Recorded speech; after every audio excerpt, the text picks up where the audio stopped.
नमस्कार. मालिकेचा आजचा भाग तुम्ही पाहत आहात. तर अर्जुन आता त्याच्या ऑफिसमध्ये त्याच्या क्लायंटशी कुठल्याशा केस संदर्भात काहीतरी डिस्कस करत असतो. तर अर्जुन त्या क्लायंटला सांगतो की तुमची केस तर अगदी स्ट्रेट फॉरवर्ड आहे, त्यामुळे कोर्टामध्ये आपणच जिंकणार आहोत, तुम्ही काळजी करू नका. आणि त्यानंतर तो क्लायंट निघून जातो आणि चैतन्य तिथे येतो. तर चैतन्य देखील आता अर्जुनला कुठल्याशा गावडे केसची सगळी डिटेल्स वगैरे देत असतो.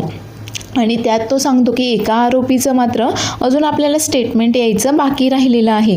आता हे ऐकल्यानंतर अर्जुन मात्र खूप जास्त चिडतो आणि बोलतो चैतन्यला की का बाकी राहिलं आहे ते?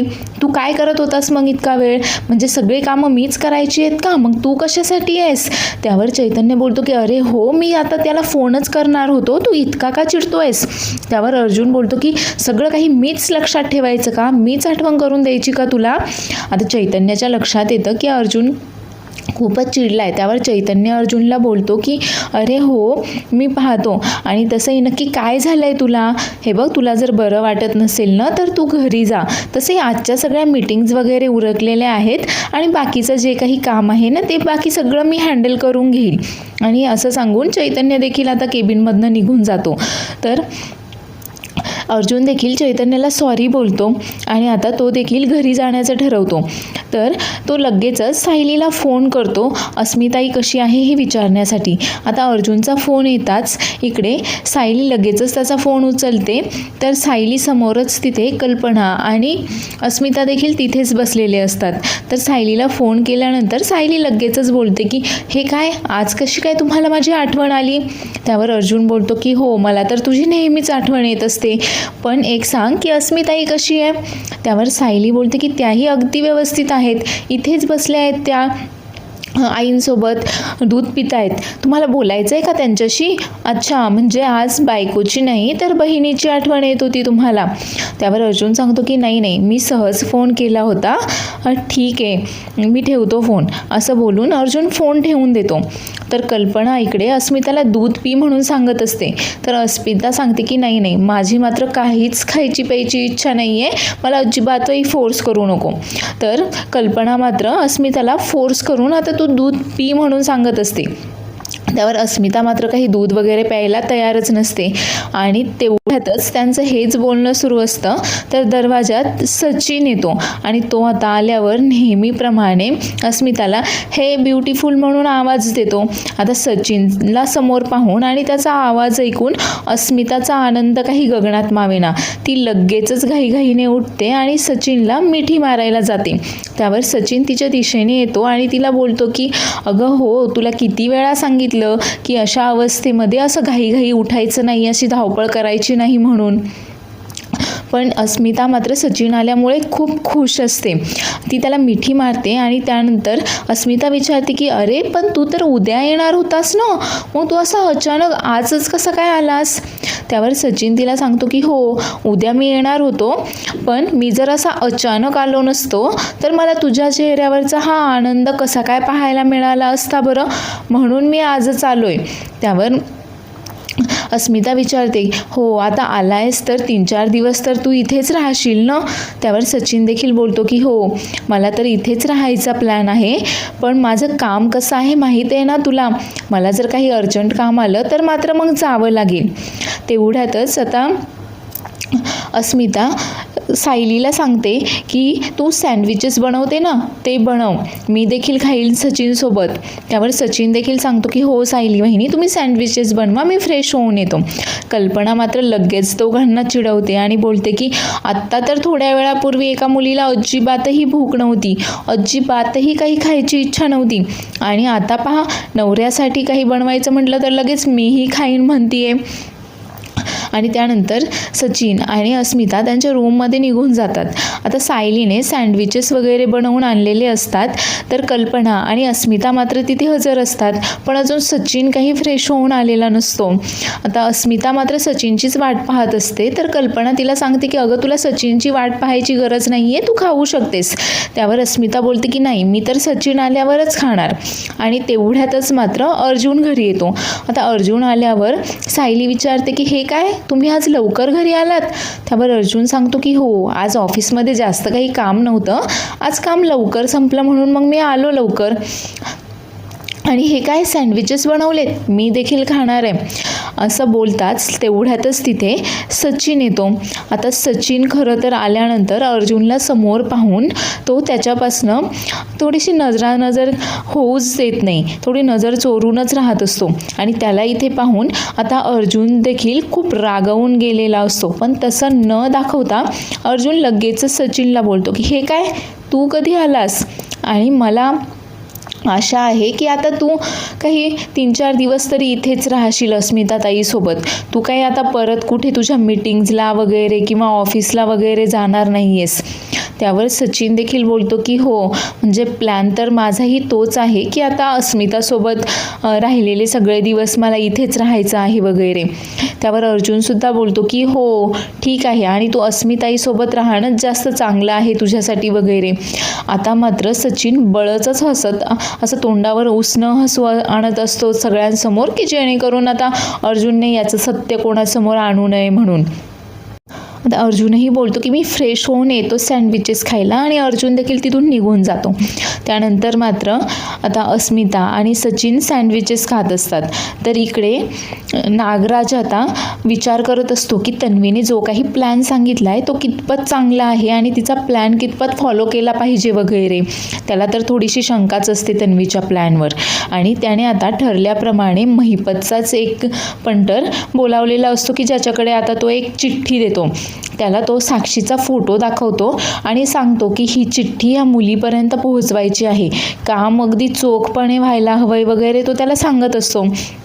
आता तो पंटर देखील ती चिठ्ठी घेतो आणि लगेचच साक्षीकडे जायला निघतो. तर इकडे आता अर्जुन देखील आता फ्रेश होऊन सँडविचेस खाण्यासाठी वगैरे आलेला असतो आणि सर्वजण मस्त आनंदामध्ये सँडविचेस खात असतात. तर सचिनचं सँडविच संपल्यानंतर मात्र सायली त्याला अजून सँडविच खाण्यासाठी आग्रह करते. अस्मिता देखील त्याला आग्रह करते. तर सायली बोलते की हो घ्या ना अजून एक, मी परत बनवून आणते सँडविचेस. आता मात्र हे सगळं पाहून आता सचिन देखील नको नको बोलत असतो, पण आता सर्वच जण आग्रह करत असल्यामुळे तोही हो बोलतो. तर तेवढ्यातच चिडूनच अर्जुन बोलतो की का फोर्स करतीयस त्याला? आता सगळेच जण अर्जुनकडे पाहत असतात. त्यावर अर्जुन बोलतो की अगं म्हणजे त्याला जर भूक असेल, त्याला जर खायचं असेल तर खाईल ना तो, उगाच असा जास्तीचा आग्रह करू नकोस त्याला.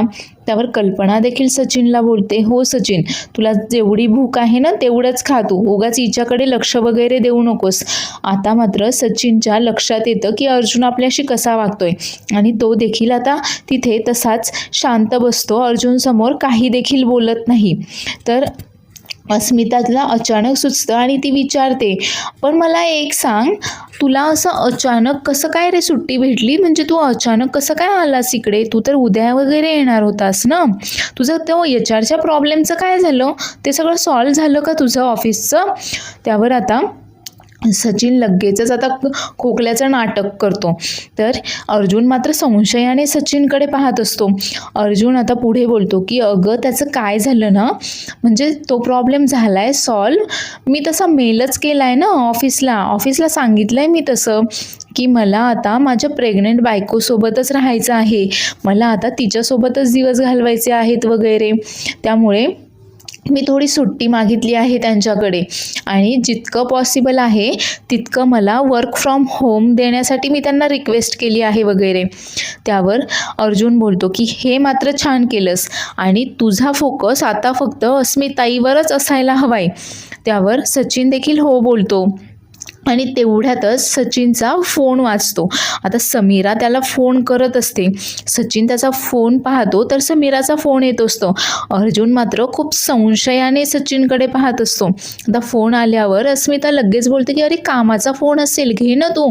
त्यावर सचिन बोलतो की नाही, आता मी तुला भेटायला आलोय की नाही, तुला प्रॉमिस केलंय की नाही, मग मी काही कामाचे फोन वगैरे घेणार नाहीये. आता अर्जुनला मात्र त्याचं हे सगळं खोटं काही पटत नाही. अर्जुन तिथे उठून तसाच निघून जातो व बोलतो की मला काही भूक नाहीये. आता सायली विचार करत असते की अर्जुन असा का वागतोय. तितक्यात कल्पना बोलते की कदाचित कामाचं टेन्शन असेल त्याला, म्हणून तो असा निघून गेला असेल. तर इकडे समीराला आता त्या गुंडाने फोन करून ती चिठ्ठी देण्यासाठी बोलावलेलं असतं. आता ती सचिनला फोन करत असते, पण सचिन मात्र काही तिचा फोनच उचलत नसतो. तो सतत तिचा फोन कट करत असतो. त्यामुळे समीरा देखील आता गोंधळून जाते की हा परत तर गायब झाला नाही आहे ना. आणि तेवढ्यातच तिथे तो गुंड येतो आणि समीराकडे ती चिठ्ठी देतो. समीरा त्याला विचारते की कोणी दिली आहे ही चिठ्ठी, मला का बोलावलं इथे भेटायला. पण तो काहीही न सांगता ती चिठ्ठी तिच्या हातामध्ये देतो आणि निघून जातो. आता समीरा ती चिठ्ठी ओपन करून पाहते तर त्यामध्ये फक्त सावध राहा एवढंच लिहिलेलं असतं. आणि हे पाहून तर समीरा जाम घाबरून जाते. तर इकडे आता रात्रीच्या वेळेस सायली आता अर्जुनला सांगत असते की सचिन भाऊजी आल्यामुळे अस्मिताताई किती आनंदी होत्या ना आज, त्यांच्या आनंदाला तर काही पारावरच राहिला नव्हता वगैरे असं काहीसं ती सांगत असते. अर्जुनचं मात्र सायलीच्या बोलण्याकडे काही एक लक्ष नसतं. आता सायलीच्या हे लक्षात येतं की अर्जुनचं मात्र लक्ष नाही आहे आणि तेवढ्यातच अर्जुन तिला बोलतो की सायली मला तुला काहीतरी सांगायचं आहे. त्यावर सायली बोलते की हो सांगा ना, काय सांगायचं आहे तुम्हाला. आता अर्जुन पुढे काही बोलणार पण तेवढ्यातच तो थांबतो. त्याला तर काही शब्दच फुटत नाही आणि हे सगळं काही सायलीला कसं सांगावं हेच त्याला कळत नसतं.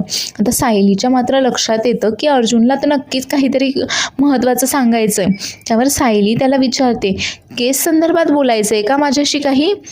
त्यावर आता नाईलाजाने अर्जुन तिला बोलतो की हो एका केस संदर्भातच बोलायचं होतं. म्हणजे काय ना ती केस इतकी कॉम्प्लिकेटेड होऊन गेली आहे ना की मला समजतच नाही आहे की मी पुढे काय करावं, म्हणून मग मला तुझ्याशी डिस्कस करायचं होतं. त्यावर सायली विचारते की कोणाची केस आहे अशी, काय झालं आहे नक्की त्या केसमध्ये. त्यावर आता अर्जुन सांगतो की म्हणजे एक मुलगी आहे आणि त्या मुलीच्या बहिणीची ती केस आहे. त्या मुलीला असं समजलं आहे की तिच्या बहिणीच्या नवऱ्याचं कोणाशी तरी अफेअर आहे. त्यावर आता सायली बोलते हे पुरुष असं कसं काय करू शकतात बरं.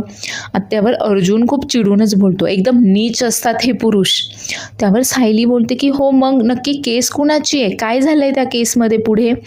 त्यावर अर्जुन सांगतो की म्हणजे त्या मुलीला तिच्या बहिणीच्या नवऱ्याचं जे अफेअर आहे ते सगळ्यांसमोर आणायचं आहे, पण तिला मात्र कळतच नाही आहे की तिने नक्की काय करावं, कसं काय त्याचं अफेअर असं सगळ्यांसमोर आणावं वगैरे, सगळे कसे रिॲक्ट करतील वगैरे. त्यावर सायली बोलते की आणि कधी आली ही केस तुमच्याकडे. नाही, त्याला सगळ्यांसमोर एक्सपोज करणं देखील तेवढंच महत्त्वाचं आहे.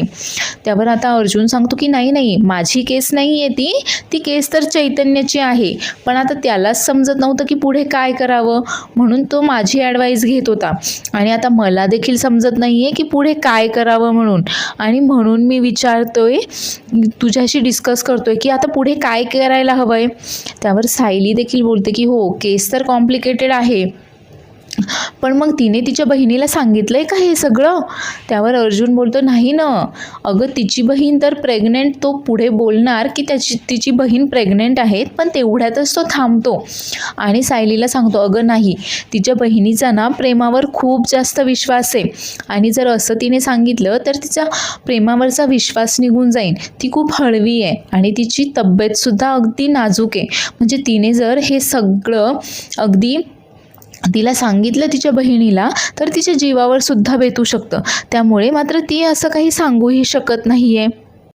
त्यावर सायली बोलते की हो, आणि ह्या अशा गोष्टी जास्त दिवस लपून नाही राहत. त्यामुळे तिच्या बहिणीला असं दुरून कुठून तरी कळण्यापेक्षा, कुठल्या तरी दुसऱ्या मार्गाने कळण्यापेक्षा हिने स्वतःहून तिच्या बहिणीला याबद्दल सांगितलेलं जास्त चांगलं राहील. आता दोघेही त्या केसबद्दलच डिस्कस करत असतात. तर इकडे नागराज आता साक्षीच्या घरी तिला भेटायला आलेला असतो. तर साक्षी मात्र सारख्या एरझारा मारत असते आणि तिच्या हातात ती चिठ्ठी असते. व ती बोलते की हे सगळं कोणी गेलं आहे ना, मला तर काहीच समजत नाही आहे वगैरे. त्यावर नागराज बोलतो की अगं हो, नक्की काय झालं आहे ते तरी सांगशील का, मला इथे बोलवलं आहे आणि सारखी फेऱ्या काय मारतेस, काय झालं आहे नक्की. त्यावर आता साक्षी ती चिठ्ठी नागराजला दाखवते मग सांगते की म्हणजे अण्णांच्याच एका माणसाने मला भेटायला बोलावलं आणि ही चिठ्ठी माझ्याकडे दिली. मी त्याला विचारलं ही चिठ्ठी कोणी दिली वगैरे, पण त्याला पण माहीत नाही आहे की ही चिठ्ठी त्याच्यापर्यंत कशी आली, कोणी दिली आहे. आणि आता मी त्याला फोन करते तर त्याचा फोन देखील बंद येतोय. आता नागराज ती चिठ्ठी ओपन करून पाहतो तर त्यामध्ये सावध रहा वगैरे असं लिहिलेलं असतं. त्यावर नागराज बोलतो की हे काय, हे तर फारच भयंकर आहे. सावध राहा वगैरे हे काय आहे? म्हणजे आजकाल मागच्या काही दिवसांमध्ये जे काही घडतंय ना ते खरंच खूप भयंकर आहे. महिपत गायब काय होतोय, तुला असे धमकीच्या चिठ्ठ्या वगैरे काय मिळत आहेत. अगं पण कोणी दिली ही चिठ्ठी, ज्याने दिली त्याला विचार ना तू. त्यावर आता समीरा सांगते की हो मी त्याला फोन करायचा प्रयत्न करते पण त्याचा फोनच लागत नाही आहे. त्यावर नागराज बोलतो की हो मग आता तर आपल्याला ही चिठ्ठी कोणी दिली आहे ते सुद्धा समजणार नाही. हे बघ तू काळजी करू नकोस, तुझा नागराज काका आहे तुझ्यासोबत. आणि तेवढ्यातच दारावरची बेल वाजते. तर समीरा सांगते की मला तर खूप भीती वाटते, मी काही दार उघडणार नाही. आता नागराज तिला समजावतो की मी आहे ना इथे, काहीही होणार नाही, जा कोण आले पहा. आता समीरा भीतच ते दार थोडंसं उघडून पाहते पण बाहेर तर तिला कोणीच दिसत नाही. पण एक बॉक्स तिथे ठेवलेला असतो. ती तो बॉक्स उचलून घरात घेऊन येते नागराजकडे. तर नागराज तोपर्यंत त्याच्या मोबाईलचा कॅमेरा चालू करून शर्टच्या खिशामध्ये तो त्याचा मोबाईल ठेवतो आणि आता पुढे काय घडणार आहे ते सगळं काही तो त्या मोबाईलमध्ये रेकॉर्ड करून महिपतला दाखवणार असतो. आता तो बॉक्स पाहून देखील समीरा खूप घाबरून जाते. ती तो बॉक्स नागराजकडे देते. तो बॉक्स ओपन करून पाहतो. आता त्या बॉक्समधले फोटोज असतात. ते फोटोज पाहून तर समीरा खूप जास्त घाबरून जाते. ते फोटोज ती नागराजला दाखवते व बोलते की हे काय, हे तर माझे भूतकाळातले फोटो आहेत. ही पहा, जिला जेलमध्ये साक्षी समजून जिला खून केला होता, जिला मारलं होतं ना, हीच मुलगी आहे ती. हे सगळे तर तेच फोटो आहेत माझ्या भूतकाळातले. म्हणजे माझा भूतकाळ कोणाला माहीत असेल का? कोणी पाठवले असतील हे सगळे फोटोज मला? नाही मला, आणि हे सगळं जर परत उघड झालं ना तर मला परत जेलमध्ये वगैरे जावं लागेल का? आता समीरा खरंच खूप जास्त घाबरून गेलेली असते ते फोटोज वगैरे पाहून. पण हे सगळं काही नागराजनेच केलेलं असतं. पण तरी देखील तो साक्षीसमोर बसून असं दाखवत असतो की जसं काही त्याला यातलं काहीच माहीत नाही आहे. आणि तो देखील एकदम घाबरून गेल्याचं वगैरे नाटक करत असतो तिच्यासमोर. आणि जे काही घडतंय सगळं त्याच्या मोबाईलमध्ये रेकॉर्ड होत असतं. आता साक्षी खूप पॅनिक झालेली असते. तर नागराज तिला बोलतो की हे बघ तू जास्त पॅनिक होऊ नकोस, आपण याच्यावर काहीतरी मार्ग शोधूयात. त्यावर आता साक्षी मात्र रडायलाच लागते. ती बोलते की एकतर अण्णा पण नाही आहे तिथे आणि अण्णांशिवाय या सगळ्या गोष्टींना सामोरं जाणं मला एकटीला तरी शक्य नाही आहे, काय करू मी आता? तर नागराज तिला धीर देण्याचा प्रयत्न करत असतो. इकडे सायली अर्जुनला बोलते की अहो त्या केसच्या संदर्भात तर तुमच्याशी बोलायचंच राहिलं. त्यावर अर्जुन बोलतो की काय झालं, अजून काय सांगायचं आहे? त्यावर सायली सांगते की आपण नागराज काकांवर लक्ष ठेवण्यासाठी सुमन काकूंची मदत घेऊयात का? नाही म्हणजे नागराज काका घरातून केव्हा बाहेर पडतात, केव्हा घरी येतात, कोणाशी फोनवर बोलतात, कोणाला मेसेज करतात, हे सगळं काही सुमन काकू त्यांच्यावर लक्ष ठेवून आपल्याला सांगू शकतील. त्याचा आपल्याला नक्कीच हेल्प होईल. त्यावर अर्जुन सांगतो की हो पण उगाच सुमन काकूला त्रास नकोय. त्यावर सायली सांगते की नाही, सुमन काकू आता अजिबातही कच खाणार नाहीये. म्हणजे पहा ना, या सगळ्या गोष्टी एकमेकांशी जोडलेल्या आहेत. महिपत, नागराज काका, तो ॲक्सिडेंट करवणारा बाबू, त्याला सुपारी देणारा मिस्ट्री मॅन वगैरे. त्यावर अर्जुन बोलतो की हो आपल्याला हे सगळं लिहून ठेवायला हवं आहे जेणेकरून लिंक लागेल काहीतरी. तर सायलीने आधीपासूनच मस्त बोर्डवर सगळ्यांचे फोटो वगैरे लावून सगळा मॅप तयार करून ठेवलेला असतो. सायली तो अर्जुनला दाखवते तर अर्जुन देखील तिचं कौतुक करतो. तर पुढील भागामध्ये आपण पाहणार आहोत की सायली सांगते की जेव्हा रविराज काकांचा ॲक्सिडेंट झाला तेव्हा त्यांनी प्रतिमा आत्याची बॉडी ओळखून अंत्यसंस्कार केलेले होते. त्यावर अर्जुन सांगतो की हो पण प्रतिमा आत्या जिवंत आहे, म्हणजे ती बॉडी तर प्रतिमा आत्याची नव्हतीच, पण मग तन्वीचे आणि त्या बाईचे सॅम्पल्स कसे काय मॅच झाले? याचाच अर्थ हॉस्पिटलमधनं कोणीतरी फेक बॉडी दिलेली होती आणि यामध्ये हॉस्पिटलचा कोणीतरी माणूस इन्वॉल्व आहे. आपल्याला नीट चौकशी करायला हवी आहे. तर नागराजने ते सगळं काही रेकॉर्डिंग वगैरे करून इकडे आता तो महिपतला दाखवायला आलेला असतो आणि त्याला सांगतो की हे बघ आता साक्षी जिवंत आहे हे जर सगळ्या जगाला जर समजलं ना तर तिला परत जेलमध्ये वगैरे जावं लागेल. तू आता परत तिला जेलमध्ये पाठवणार आहेस का? आता हे सगळं ऐकून महिपत देखील घाबरून गेलेला असतो. धन्यवाद. चॅनलला लाईक, शेअर आणि सबस्क्राईब करायला विसरू नका.